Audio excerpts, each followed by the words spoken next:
Hi hello guys, நம்ம வானதி இந்த வீட்டுக்குள்ளே வந்ததுலேருந்து பல பிரச்சனைகள் வந்து பார்த்தீங்கன்னா உருவாயிட்டுருக்கு. இந்த சமயத்தில் நம்ம நிலா இப்போ என்ன ஒரு முடிவு எடுத்திருக்காங்கன்னா, நாம் இப்போ என்ன பண்ணுறது இந்த பிஸ்னஸ்க்காகன்னு சொல்லிட்டு இந்த பணத்தை எப்படி ரெடி பண்ணுறதுன்னு யோசிச்சுட்டு இருக்க அந்த ஒரு செகண்டில் தான் நம்ம வானதி ஒரு விஷயத்தை வந்து பார்த்தீங்கன்னாக்கா பேசுகிறாங்க. என்னென்னா, உங்களுக்கு என்னப்பா எது இருந்தாலும் எல்லாருமே இந்த வீட்டில் இருக்கிற 4-5 பேருமே உங்களை வந்து பார்த்தா தாங்குன்னு தாங்குறாங்க. ஆனால் அந்த மாதிரி என்னை யாருமே தாங்குறதும் கிடையாது, எனக்கு கேர் பண்ணுறதும் கிடையாதுன்னு சொல்லி நம்ம வானதி சொல்கிறாங்க. இது நல்ல ஒரு எண்ணத்தில் சொல்லியிருந்தா நம்ம நிலாவுமே ரொம்ப சந்தோஷப்பட்டிருப்பாங்க. ஆனால் இவங்க என்ன எண்ணத்தில் பேசுகிறாங்கன்னு சொல்லிட்டு அந்த இடத்துல நம்ம நிலா தெளிவாக தெரிஞ்சுக்கிட்டாங்க. ரொம்ப ஃபீல் பண்ணாத வானதி, உன்னை தான் வந்து பார்த்தீங்கன்னா எல்லோரும் கேர் பண்ணுவாங்க, நீ பயப்படாத அப்படின்னு சொல்லிட்டு அந்த இடத்துல என்ன தான் நம்ம நிலா ஆதரவு சொன்னாலையும் அங்கே நம்ம வானதி தெளிவாக சொல்லிட்டாங்க. இது எல்லாமே வந்து பார்த்தினாக்கா இந்த சோழன் கூட உங்கள் மேலே அந்த அளவுக்கு அக்கறை இருக்காங்க, ஆனால் இந்த பாண்டியன் என் மேலே எந்த ஒரு அக்கறையுமே கிடையாது, ஒரு கேருமே பண்ணியது கிடையாதுன்னு பேசும்போது, சரி இதுக்கு மேலே நாம் இங்கே இருக்கக்கூடாதுன்னு சொல்லிட்டு நம்ம நிலா என்ன பண்ணிட்டாங்க, இந்த பிரச்சனை வராதுக்கு முன்னே கிளம்பிடணும்னு நினச்சாங்க.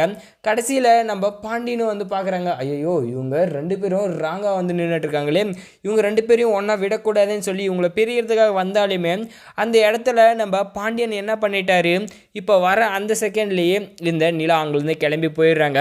உடனே வந்து நம்ம வானதி என்ன பண்ணாங்கனாக்க, இன்னொன்று இப்படியே விடக்கூடாது, இது எல்லாமே வந்து பார்த்தனாக்கா நீ என்னை வந்து அவாய்ட் பண்ண ஒரு காரணமாக தான் இருக்குது, நீயா வந்து பார்த்தனாக்கா என் கூட பேசலை அப்படி இப்படின்னு சொல்லி நீ சந்தோஷப்படலைன்னு சொல்லி என்ன தான் அந்த இடத்துல வானதி பேசினாலுமே நம்ம இந்த பாண்டியன் என்ன பண்ணார், எவ்வளோ சமாளித்தாங்க. கடைசியில் வந்து பார்த்தினாக்கா அங்கே யாருமே இல்லாததை பார்த்து நம்ம வானதியை கட்டி பிடிச்சி மொத்தமும் வந்து கொடுத்தாங்க.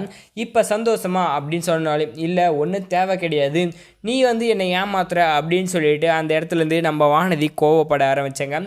நம்ம பாண்டியன் வந்து பார்த்தினாக்கா இப்போ என்ன சொன்னாங்க எது சொன்னாங்க எல்லாம் கேட்கலான்னு கொஞ்சம் வெயிட் பண்ணிகிட்ருக்காங்க.